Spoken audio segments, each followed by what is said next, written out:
Welcome to Worktapes. This is a podcast where we tear apart songs. Why was the song written? What's it about? What's the context and emotion behind it? Where were you at the time? What were you going through? How did certain lines come to you? What's the inspiration? How long did it take to write? I'm Brandon Carswell, and I'm fascinated with songwriting and how songs are built from the ground up. It's easy to hear a full production song on the radio and dismiss its origin story. I want to hear the rough draft of the song, or the work tape. I want to explore the very beginning of how songs that move us and make us move are born.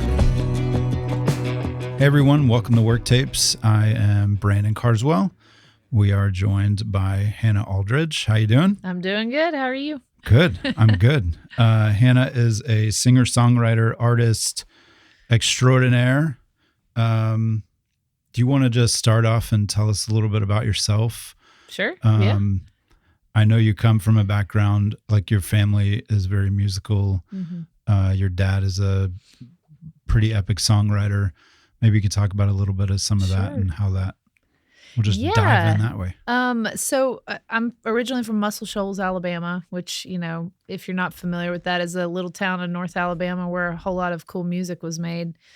And I grew up in the music business because my dad, like you said, is a songwriter and producer.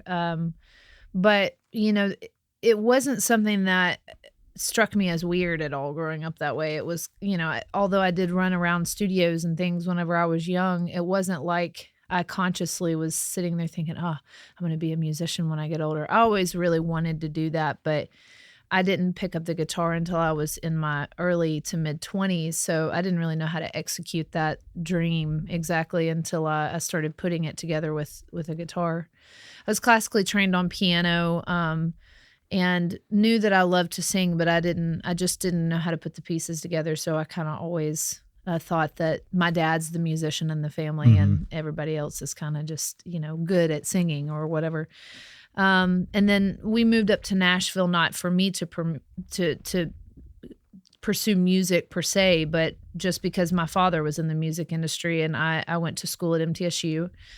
My parents were like, please get out of our house. Please, we'll pay for you to go to college to do anything. Just So I thought, well, I'll go to school for music. I like music, you know. I didn't know what I wanted to do at all, but in that course ended up taking some songwriting 101 classes because I thought, well, this will be an easy A. They're just going to teach us to write little jingles and things. And lo and behold, I ended up really enjoying writing songs. And that was a whole, you know, chapter of my life learning to do that. But it was not as straightforward as a lot of people think it is. Oh, your dad's a musician, so of course you're a musician. Right. For me, I had to figure that out, that's what I wanted to do.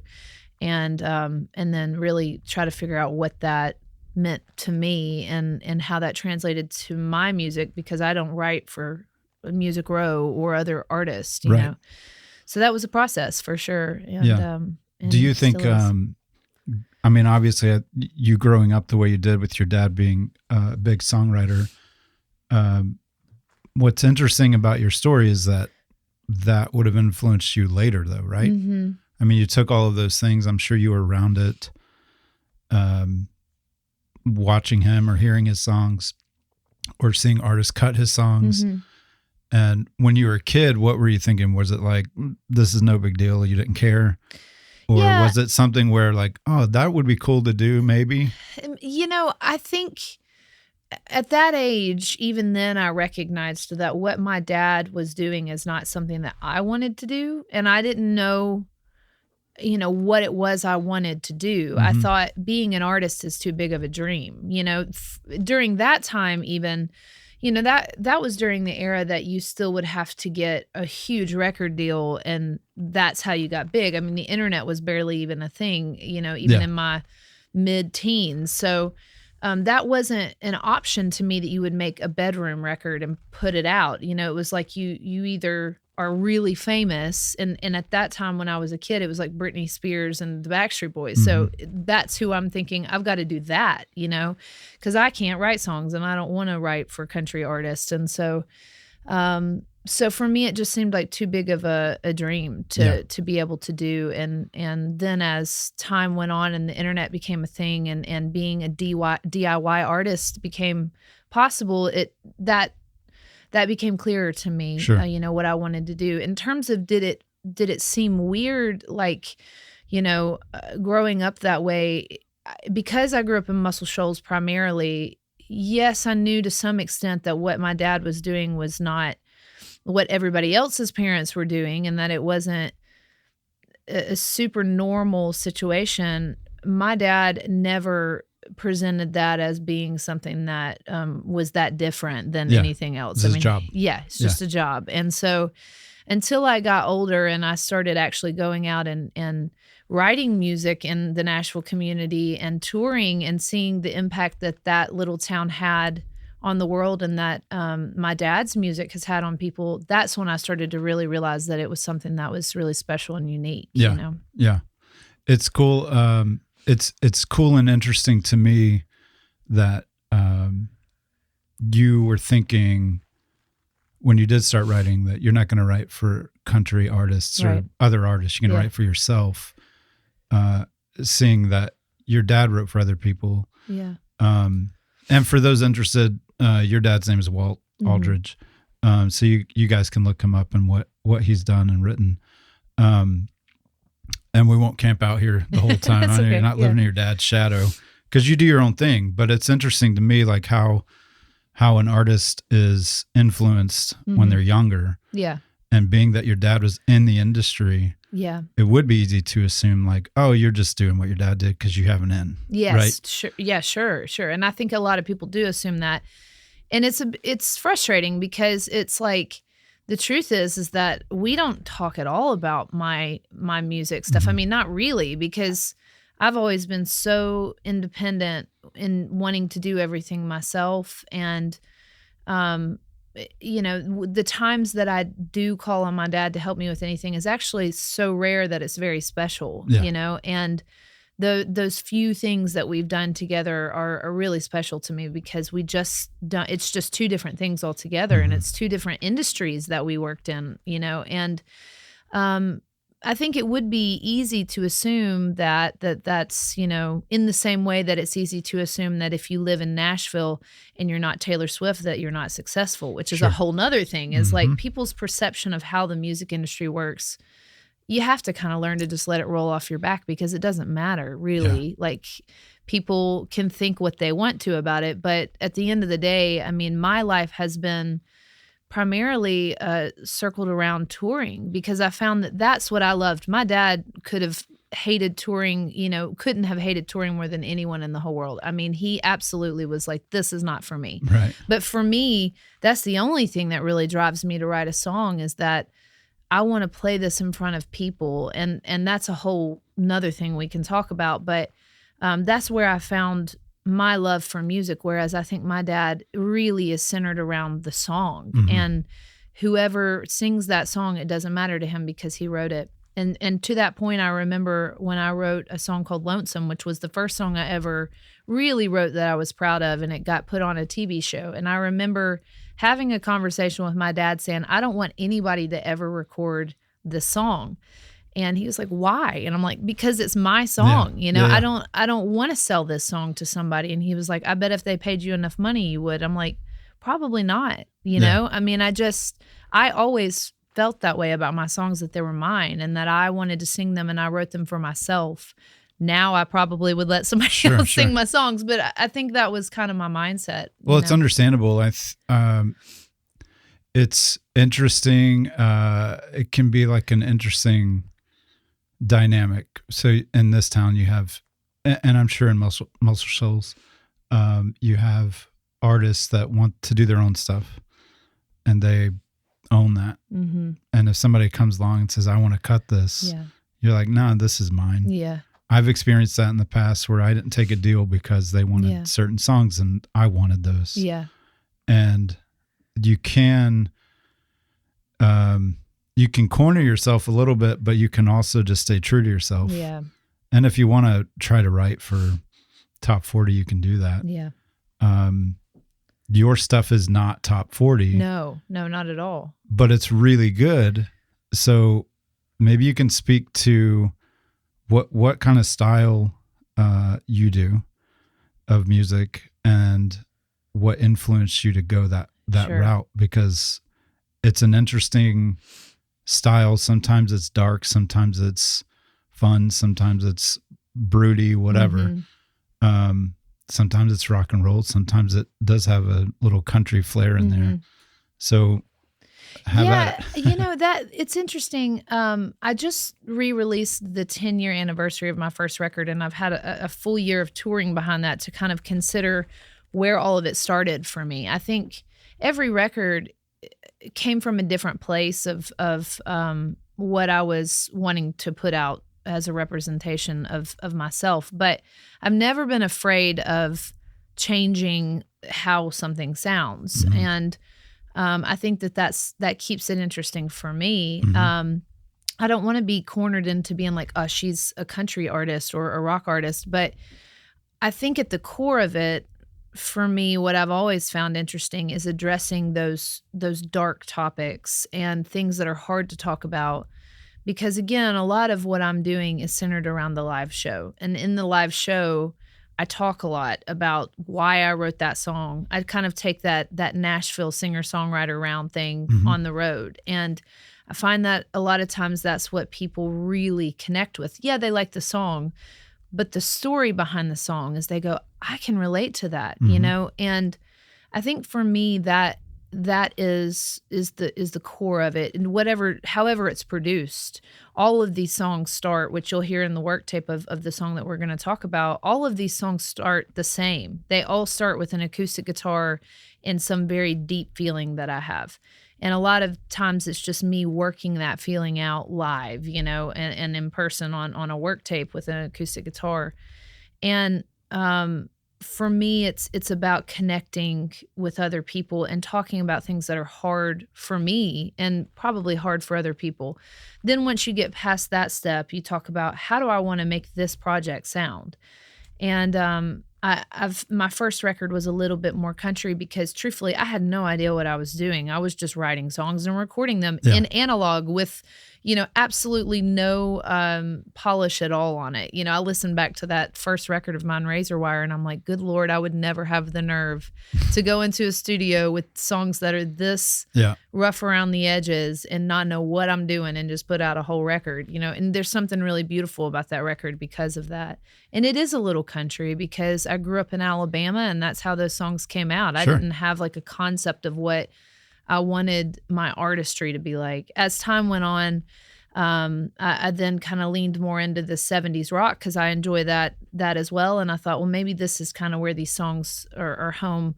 And I was really lucky to have people working with me on all of those records that could help me kind of make those sounds come together and make sense for me.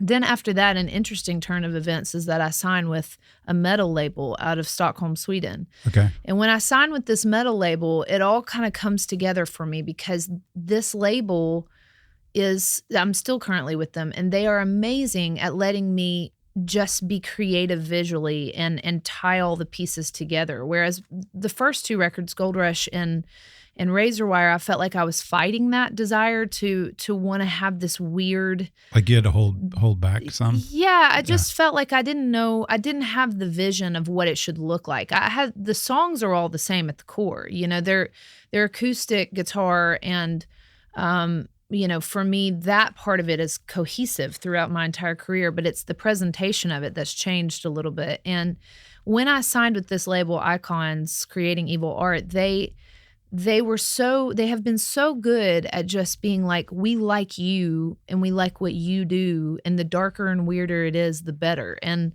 so that helped me tie together what I was hearing with what I wanted to see. And I think that was really key for me as an artist. And when I talk to people now that are starting down that path, that's the big missing piece that took me forever to figure out was, how does this look with how this sounds? Yeah. And it took a while to get that, but the songs are the same at the end of the day. I mean, they're all kind of, yes, they're all kind of dark. I mean, but how dark they're produced is the difference really in that. Well, content wise, I listened to a lot of it this week to prep for this. I don't think they're like every song is like dark. No, it's not so dark that it's like, oh God, I can't handle any more of this. But a lot of it, a big part of my songwriting is this kind of religious subtext because I grew up Church of Christ. Okay. So that was a big part of my life and my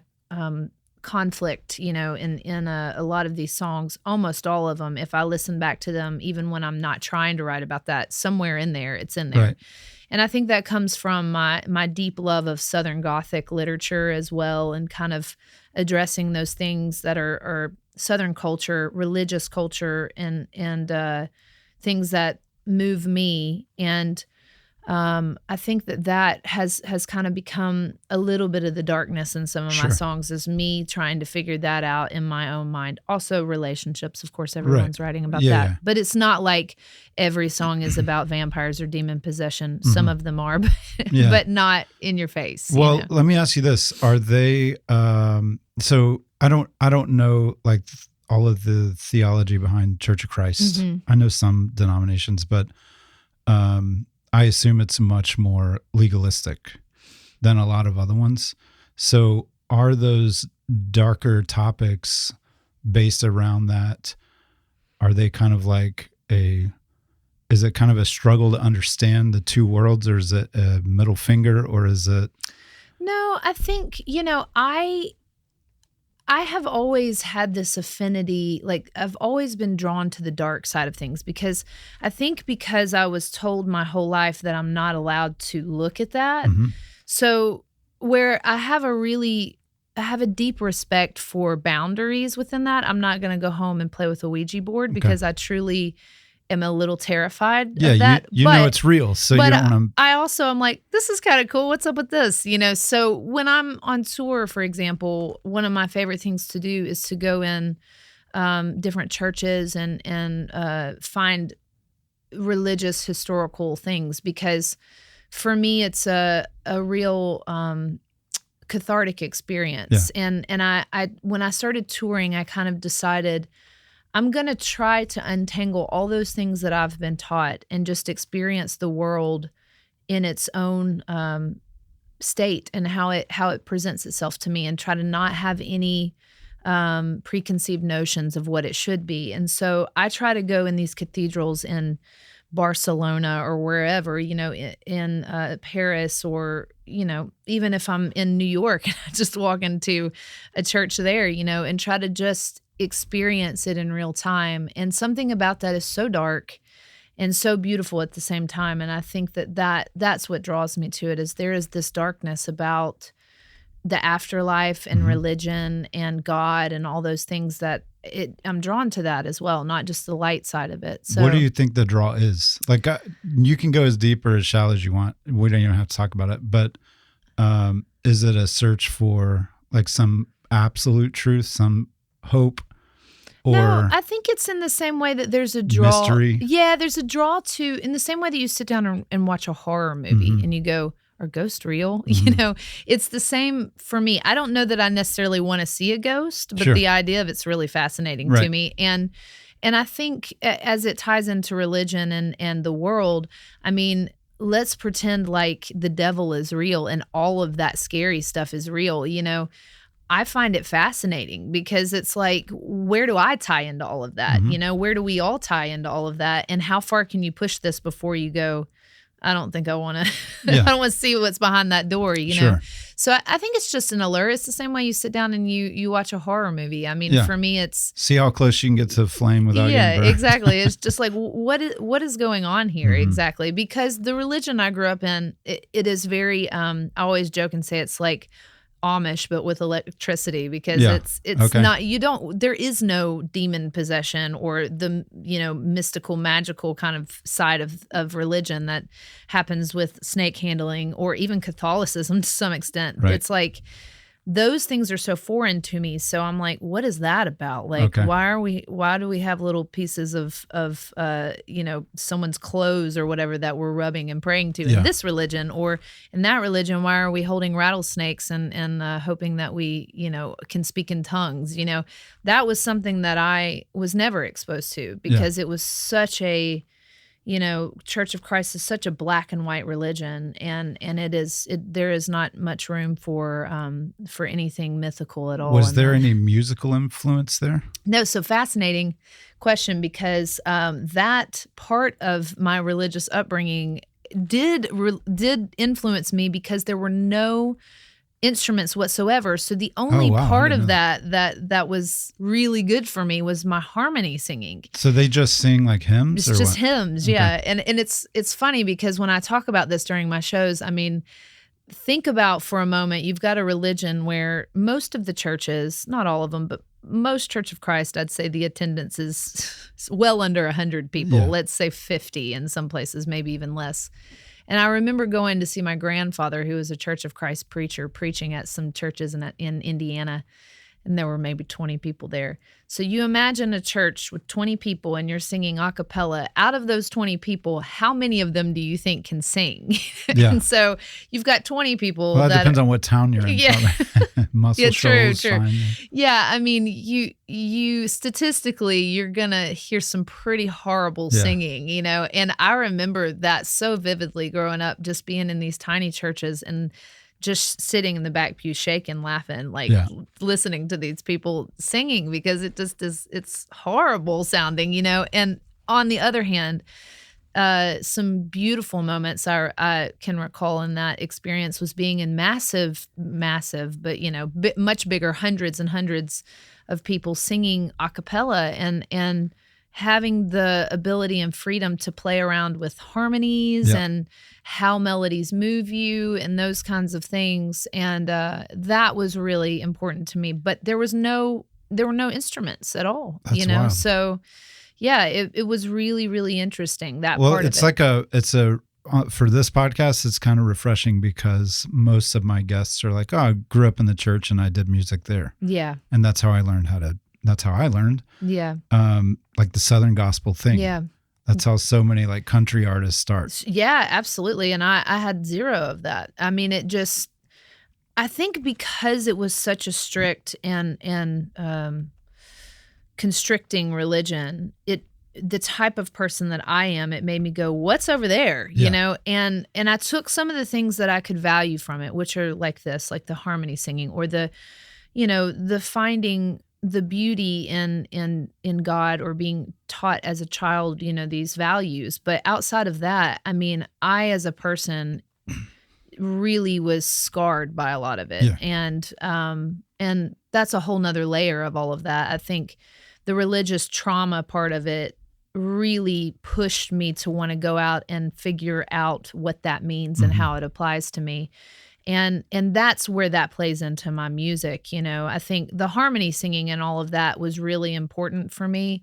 But where it really ties into my music is that deep exploration of who am I, and what is God to me, and how does that play into everyone around me's life, and can we all coexist with these different ideas? So yeah, I don't hear your lyrics as being, I mean, you can correct me if I'm wrong, but I don't hear them as being anti-God as much as they are exploration, like you said. Yeah. No, they're not anti-God. I definitely, like I said, I have a deep respect for the notion that there is a God, and those things that you learn when you are born, the first 10 years of your life, you're never going to unlearn those things, good or bad. And for me, a lot of that was religion. And so still to this day, I could try to unlearn everything that I was taught, but there's no way. Well, there's a whole world of content to pull from for songwriters as far as being existential and like sensationalism and religion and upbringing and all that. Absolutely. It's wild. We were just talking about Sam Outlaw. Mm-hmm, we were. He was on this show. I forget what episode number it is. So for those of you listening, you can just look it up. It's a great episode, but you play with them. I do. Yeah. Yep. And I met you a really long time ago, but I saw that you did a set at the Bluebird with Sam and Cheyenne Metters, who Cheyenne's been on this as well. And he's a gem. Yes. I don't know how well you know him, but he's amazing. Yeah, he is. And so I remember seeing that. And I was like, oh, I need to get Hannah on here. Yeah. And we need to talk. So thank you for being here. No, thank you for having me. Halfway into the episode. No, it's super fun to talk about a process of doing what I do, as opposed to just my backstory or just one specific thing, because it helps me to remind me why I'm doing what I'm doing. So I love doing these. Well, one of the things that you mentioned earlier was touring and how that's a connection for you to write. Like, I think that's interesting. I haven't done as much touring as a lot of people, but I still love to write, like a lot. I could probably be like your dad and just live in town and write songs and be happy. Which is wonderful. Without traveling the world. Not that I wouldn't want to travel, but I don't need it either. Yeah. But I think it's interesting how you say, like, this is what brings me songs, essentially, like connecting with people. What is it specifically about? Is it the travel? Is it the show itself? Is it all of it? I think it's all of it. Yeah. I think I have such a nomadic soul, you know, and I'm always looking for something else and always looking for the big meaning, you know, and I truly had to come to terms with, you know, especially during COVID, I really had plenty of time to sit and think about this. Like, why am I doing this? Is it that carrot that you're chasing all the time of fame or money, or if I could just get opening for that person, or if I could just, you know, get on that bill?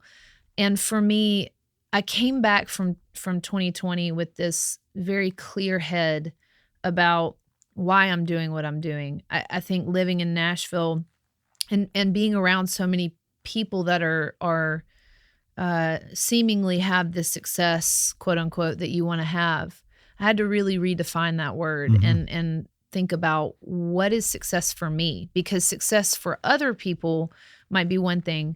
And success for someone else might be another thing. It might be a #1 hit, or it might be touring in the UK. You know, I know plenty of people that have all the success that they want to have, writing songs for other people, or writing songs that are in TV shows or whatever it may be. And all they want to do is tour. And then there's some people that are touring and all they want to do is have a big hit, you know, and finding that place where you're content is, you know, if I never do anything more than what I'm doing right now, I could be happy. That for me is the key to what I learned during that whole process of discovery. And I had to really kind of ground myself and say, if I never go any further than where I've gone today, am I happy with this? You know, do I still want to do this? Because that's a real reality, that I may never get any further than this. And yes was the answer, because for me, the ability to go out and play my music in front of people around the world, and not just play the songs, but tell my story. And when I play a song, I say, this is my experience that I had. And at some point during the show, I say, you know, I grew up religious. I talk about all of that. And I say, you know, I left the church when I was about 19 and went on this sabbatical of just trying to figure out what God is to me and what the whole point is, what I am to this world and what I can bring to the world. And what I discovered is that when I stand on this stage and I play in front of a room full of people, and one person comes up to me and says, thank you for writing that song because I went through that, or that was something that I thought I was completely alone in, or they say, thank you for being here because I thought tonight I couldn't make it through another day because of XYZ. You get a letter from someone or a note that says, my spouse that's passed away, they were massive fans of yours, and I came to your show because that was something I could do that reminded me of them. You don't realize the impact that you're having on those people in that moment, and that's my church. That's why I go out and I do it, because it's bigger than me. It's not It's not about people applauding or people, ticket sales or how much money I'm making. It's like being a preacher, it's like going out and saying, I can impact one person in this room and they might not feel alone, or they might feel like they want to go out and write a song, or whatever it may be that I think, when the day is done and my life is over, at least I had that I gave to someone, to several people, to a lot of people, and I think that's all you can ask for. Yeah. Like, who gives a damn about if you have a number one hit that nobody remembers? And that's good therapy for you. Yeah, it is. As you're on your search, because you're out there unloading. Exactly. You've been like on this mission to find answers or whatever it is. And as an artist, we just put our heart on our sleeve on stage and trust that people aren't going to eat you alive. Yeah, sure. And and when they don't, that's got to be it is. rewarding, and also a lot of those songs, most all of those songs come from a place of deep hurt or deep darkness, and you go and you lay that out for other people and they go, I feel that way too. And I think that is so validating. It's not validating in a way that you think, oh, I'm amazing because I wrote that. It's validating because you think, I'm a human being and someone in Spain feels the same way that I do, and I'm not alone.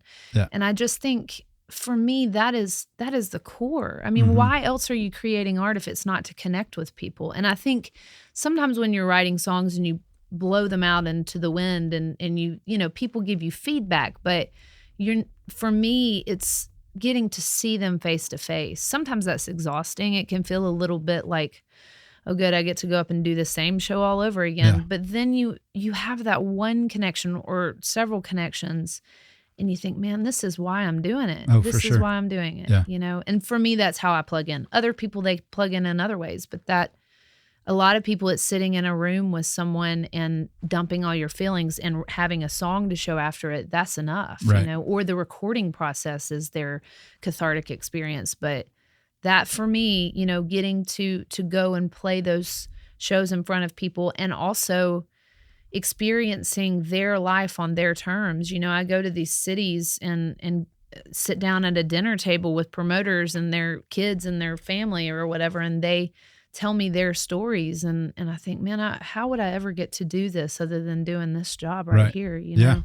So it's not always easy. I made that sound really wonderful, but it's it's hard work. It is hard work. There's not like a destination to it. You just keep going. No. And you keep working. No, You mentioned going through, we all went through the COVID era, and I thought that would be a good segue into talking about the song we're going to talk about, which is called The Great Divide, which is the last song on your most current record. And you mentioned to me before this that this song came about during that time, and the recording process and the writing process were different because of that. Yes. Yeah. So let's get into it. Let's talk about The Great Divide, where it came from, and then we'll listen to the work tape. Yeah. So this song is interesting. It's not like every song that I've ever written, in the fact that it started probably a year before I ever finished it, a year before COVID ever started. I started this song and I could not figure out what that big point of the song was. I had some lyrics. I kept trying to rewrite it. I'd sit at my piano and go, maybe if I play it like this, or maybe if I do this, maybe if I put it in this key, I just could not figure it out. And as COVID went along, I really felt like I did not have anything to say, to bring to the dialogue at all. There was so much coming at me, and I turned to trying to write songs about books I had read or movies or podcasts. A lot of those ended up being murder songs and, songs about I listened to a podcast on the root of evil, or on Black Dahlia murder, which is called Root of Evil. And I wrote a song about that, and I'd write a song about this, movie I had seen, or Faulkner. I wrote a song that was about As I Lay Dying, Oh, the Portrait of an Artist. Portrait of the Artist as Middle-Aged. I love that song. That song's wild to me. Yeah, and they're just all these songs that were like really an experiment, But that one song, The Great Divide, I kept coming back to it. And I was dating a guy that lived in North Sweden for several years prior to COVID. And during COVID, I had been separated from him. And so there's a lot of imagery about the northern lights and it being cold and being divided by the ocean and things like that. But also my father at the time was really ill, and I was caregiving for him, and I was kind of looking down the barrel of that gun that most of us have to do at some point, which is watching our parents, getting older, and it's a very sobering experience. And so I was dealing with that along with the like existential crisis of what is life right now, and the fear that just was so wrapped up in COVID. I felt so overwhelmed. And little by little, day by day, I sat in my apartment and I could hear I lived in this apartment in Chattanooga at the time, and I could hear everybody's conversations through the walls. Like I would literally put my head down to the floor and just write what people were saying because I could hear everything that was happening, but we couldn't be with each other. We could not be face to face. And that felt like the big theme, which was why the song is called The Great Divide, because I was thinking, is there life after this? Mm-hmm. Is there life after life? Is there life after COVID? Is there life after your whole life being destroyed? And so that was kind of the centerpiece of it. And I remember sitting one night at my piano. This is after I had moved back to Nashville. So this song, I'm still sitting there like, what is the point of this song? And I was sitting at my piano, and it was sitting in front of this big window in my apartment that was overlooking like the totally empty streets of Nashville.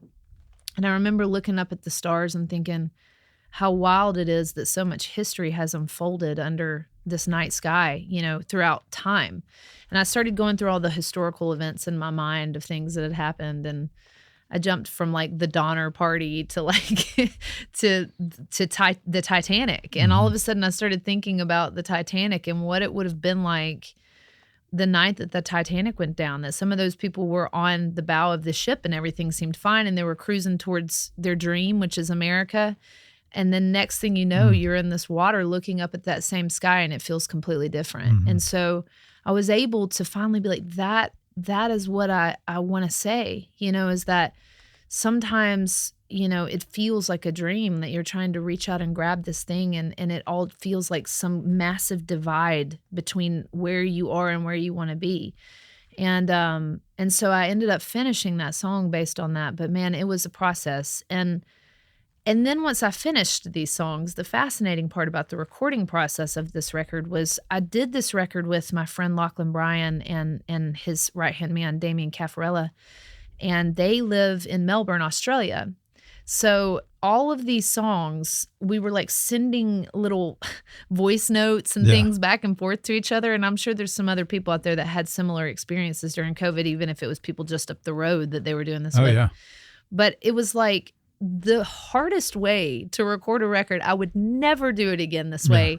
But I'm so grateful I have that record because it would have never existed in that way otherwise, And even though it felt like pulling teeth to get a record out during COVID, I felt so uninspired and so like, oh, I don't know if I ever want to do music again. Yeah. I'm so glad I did it because I have this record that would not have ever existed otherwise. And The Great Divide for me was kind of my baby on that record that I wanted to really get it right. And we kind of, I wouldn't say argued, but we had differing opinions about how that song needed to sound. And for me, I always heard it just being very simple, very like, a cello and an acoustic guitar. Yeah. And the producers sent me all these different versions of the song. And I was like, no, I don't like any of these.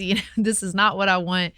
And finally we landed something in between there and it ended up being really cool. I mean, it was totally a different process than what I would have done in a studio. So. Well, I really like the work tape that you sent me. I'm a sucker for just like a vocal acoustic anyway. Yeah. Like when the song just comes out or whatever, you finally have like it formed and ready. Yep. So let's listen to the work tape and then we'll get into it a little bit more.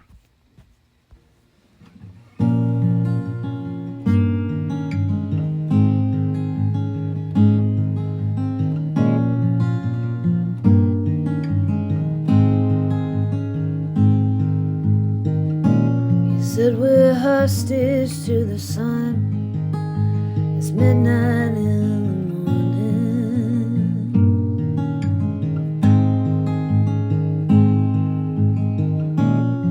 and the days are made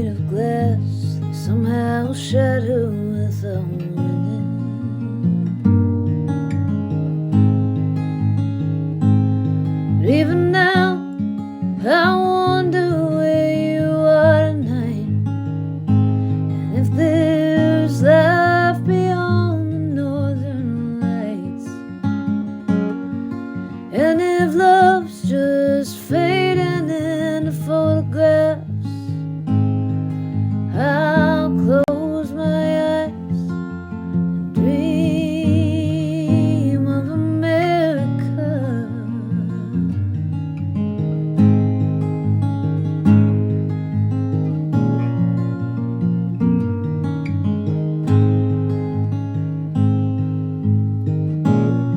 Voices flicker through the walls like an omen while I'm sleeping.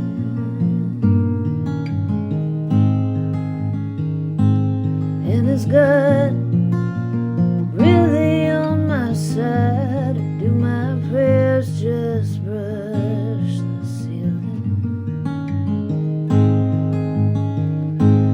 Looking back, I see you in the strangest light, like a vision from a distant life. And if home's only circles we make on a map, I'll close my eyes and dream of America.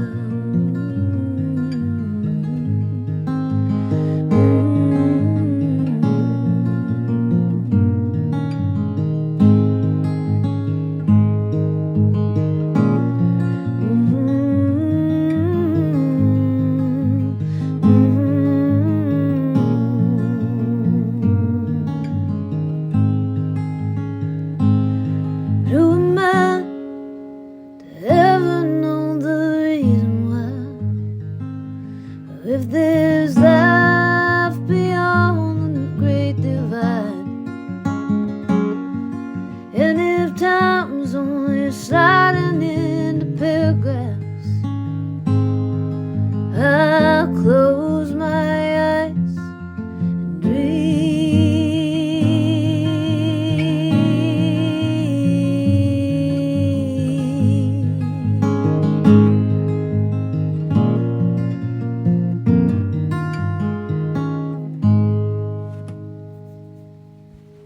I do love this work tape. This song made me think of like my first few passes on it, I was thinking, what does this mean? Like, what does the America part mean? And the way that it hit me just personally was like, okay, for me, being from America, being in it is my comfort. It's my home. It's where I am. It's what I know. I can travel around different places here and I'm still comfortable. But if I go overseas to some other country and I don't know how it goes or what their day-to-day is, I'm totally out of the box. Yep. Totally vulnerable. So dreaming of America, that's what I was thinking of. I was thinking like maybe she was on the road. Maybe she was, because I don't talk about, to the guests that are on the show, we do a lot of communicating beforehand, but we don't talk about the content of the song beforehand because I want it to be here.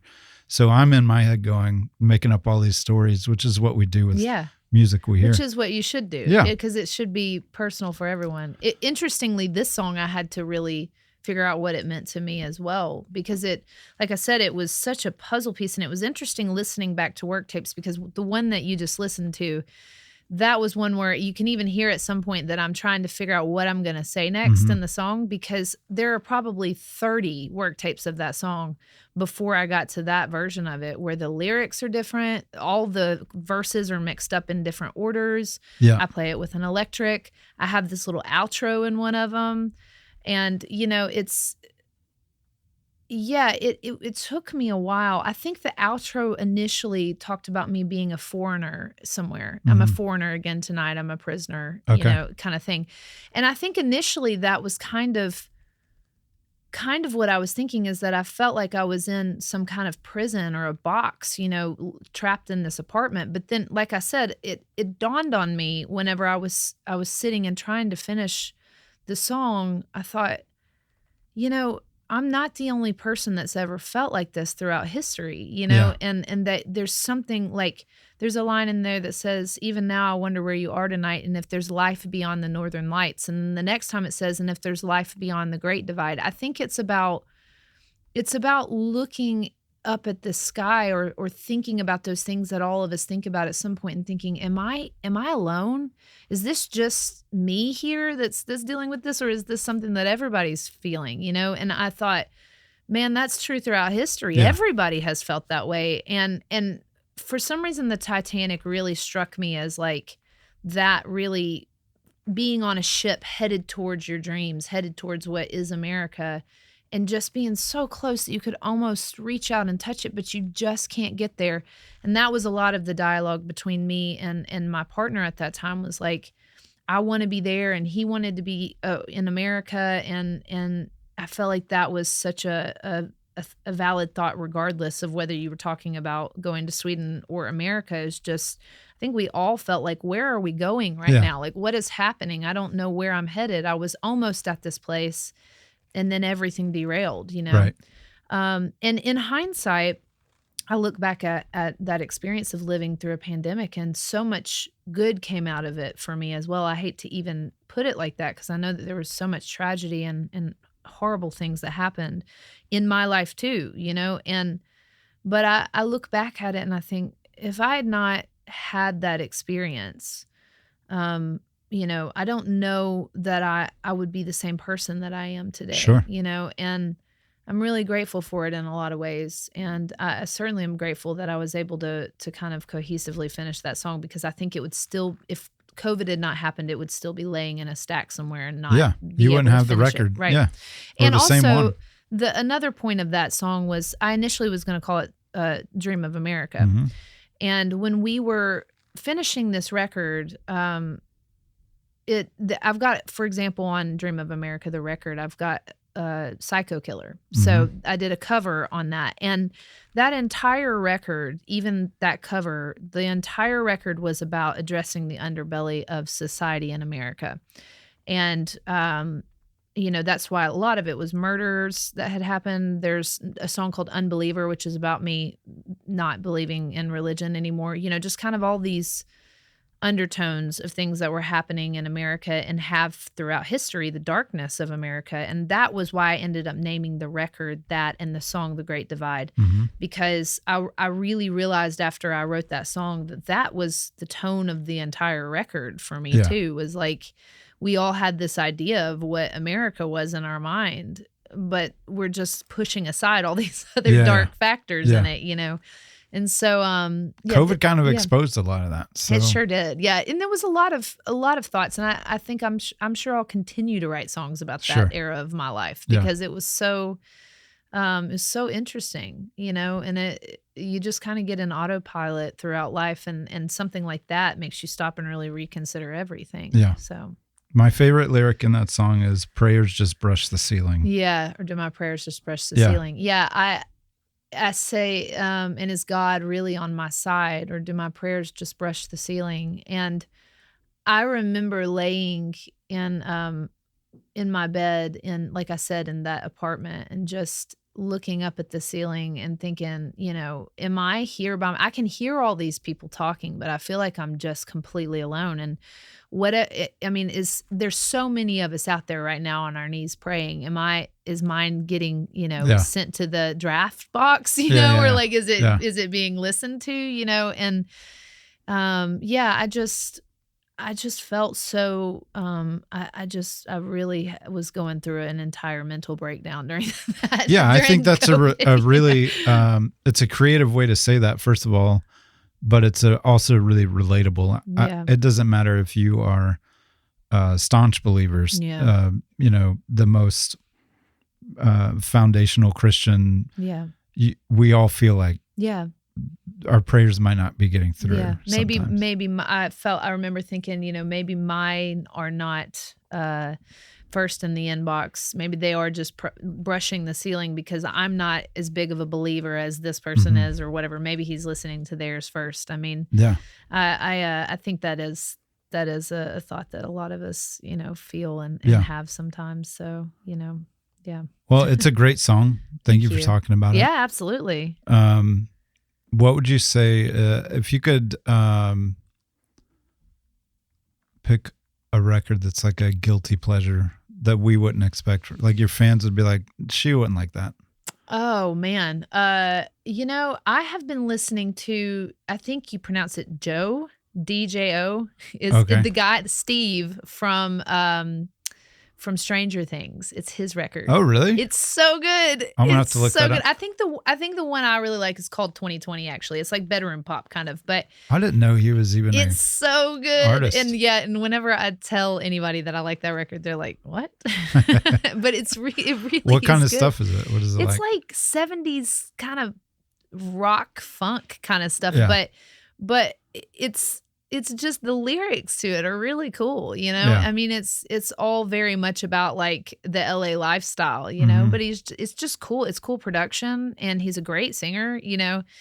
And I think it's a great record. I Being on really a do. metal label, Yeah. which is fascinating to me. Are you into metal? Do you like No, metal? You not don't really. like metal. I like really dark I like industrial metal, we'll Okay. say, like 9 Inch Nails, Okay. you know? Like, I really love that kind of stuff, but there's a breaking point for me where I'm like, this doesn't Not feel into, like, musical. black metal and No, all this not stuff. at all. No, and actually the label that I'm on is kind of a pet label of that. Despots is the name of my parent label. Okay. Icons Creating Evil Art is one of the owner's pet labels, and it is like Lara Lynn's on there, you Okay. know, and they have some other artists that are sort of in the vein of what I do, and it ranges from singer-songwriter to like more musical metal, you know, Yeah. and then you know, rock and things like that, everything kind of in between, but it's that particular entity of that label is all about just dark, you know, whatever you're doing has to be dark, you Yeah. know. So the parent label Despots has a lot of really big metal artists, but I just, you know, it's Scandinavian. A lot of it's in Norwegian or Swedish, you know, Yeah. and I don't really listen to that type of music often, but I do try to delve into it a little bit just so I have an idea of Sure. what is going on. What's going you on, know? yeah. But yeah, so Last little road we'll go down. You've been doing this a long time. What advice would you give up and comers, or because it seems like you're on a pretty steady career at this point? yeah. When we do this as artists, there's always, you know, dips and struggles definitely in the beginning. Like, Mhm. how do I make a record Yeah. and hold down a job and do all of these Yes. things I have to do and a family and all this stuff? Yes.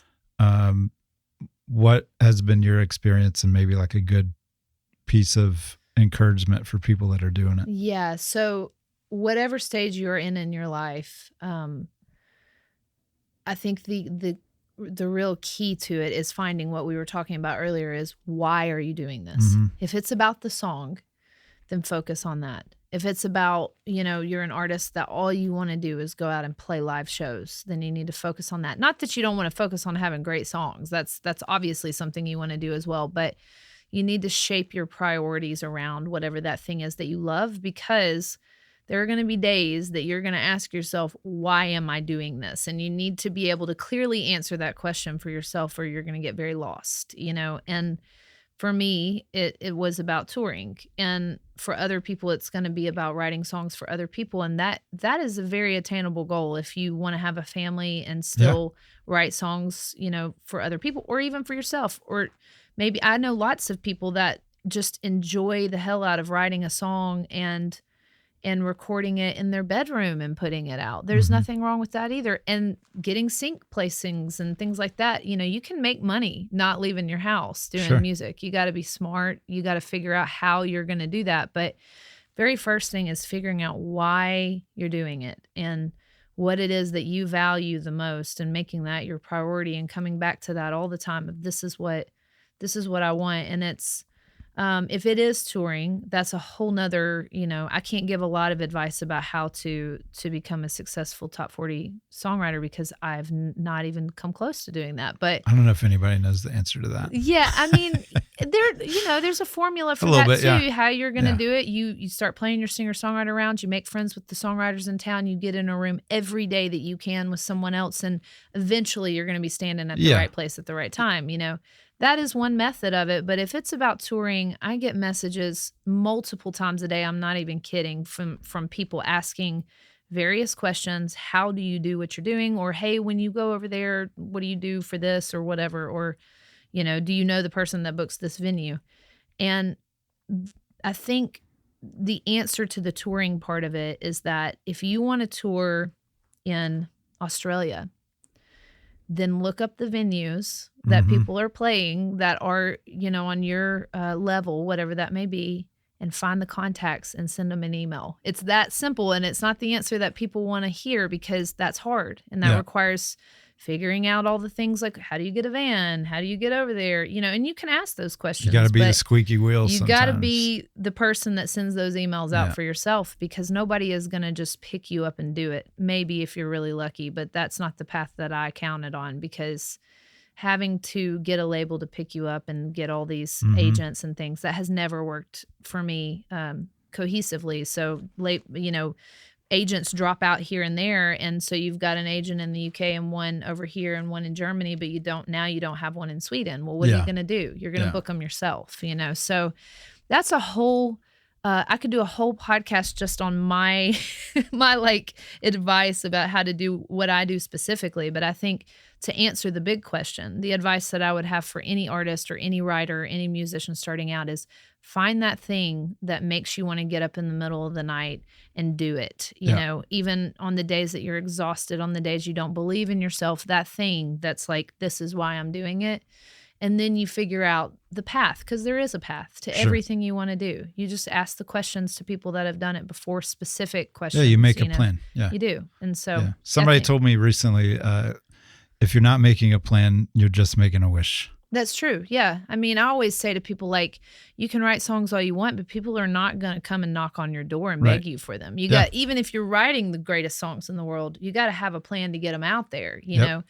So the plan is not the hard part, because you can ask people those questions, by and large. If you go about it the right way, people are going to be like, hey, this is how I did it, or this is my suggestion, contact that person to book that venue. But it starts with a really clear vision for what it is that you want, and it took me a long time to figure that out. I had publishing deals and was writing for film and TV, and I love all of that stuff. But what I always came back to is I want to be on the road. I want to tour. Well, that's an important point also, real quick, is that you might have to figure out what you don't want to do first. Oh God. You might have to do it to figure out you don't want to do it. People are, touring guitar players or whatever, and they want to be an artist.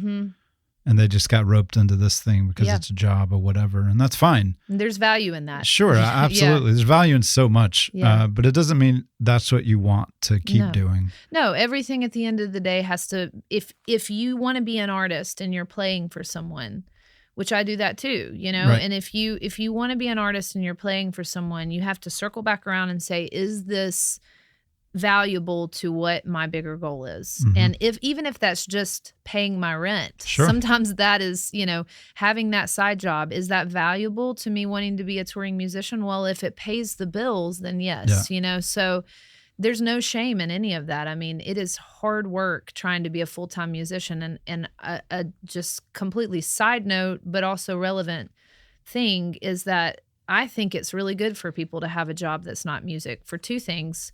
One is because it takes the pressure off of constantly having to do music full time and being so burned out on it that you don't want to do it anymore. And also because it gives you a little piece of reality as well. If you have just a 9-to-5 job, it keeps you hungry. It keeps you going, this is not what I want, and I have always found a lot of value in that, honestly. So. I tell people all the time that everyone should have the experience of waiting tables. Yes, yeah. I mean, it schools you so fast. Yeah, it does. And I mean, I have done so many things throughout my career just to take the pressure off of not having to tour, or to give myself some material to write about, whether it's substitute teaching.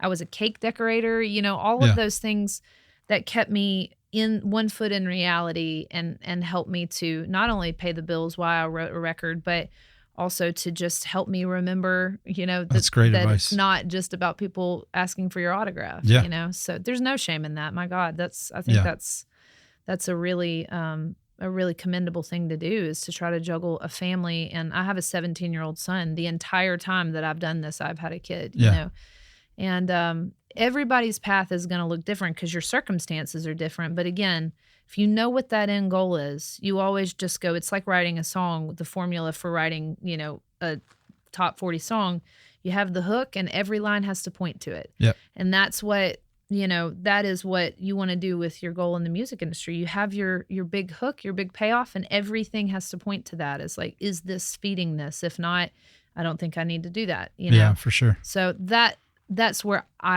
what I believe with that, but everybody will tell you something different. So I think that's great advice. It's killer. What do you have coming up? What's going on? Where can people find you? Yeah, so Sam and I are going to be on tour quite a lot the next couple months. Yeah, and I'm just nose to the grindstone writing songs for a record, you know. Are you playing Nashville at all? We are not playing in Nashville right now, but I'm sure that we will. Sure. We're doing some West Coast stuff in February. Then we're headed over to Europe, doing some European stuff. And then I have some Spain and things like that in the fall. I'm recording a live record in the fall. Oh, cool. And working on another studio record. So I'm just kind of laying the plans for 2025 right now, trying to figure out what my goals are by this time next year. And one of them is a live record, and another one is to have the songs together for a studio record. Nice. So, yeah. Awesome. So, and where are you found? Everywhere. Everywhere. Yeah, if anyone was ever looking for me, it'd be pretty easy to find me. You can. I think it's Hannah Aldridge Music Official or something like that for Instagram. But Hannah Aldridge, just Google it on Instagram, on Facebook, on Spotify, on Apple Music, on all of the things. You know. Cool. Yeah, you can find me wherever. Awesome. Thanks for coming. Thank you for having me. I appreciate it. This was great. I appreciate it. Cool. We did it. We did it. Yay. Worktapes is produced by me, Brandon Carswell. This episode was filmed and edited by Sean Carswell. Don't forget to like and subscribe everywhere you listen to Worktapes.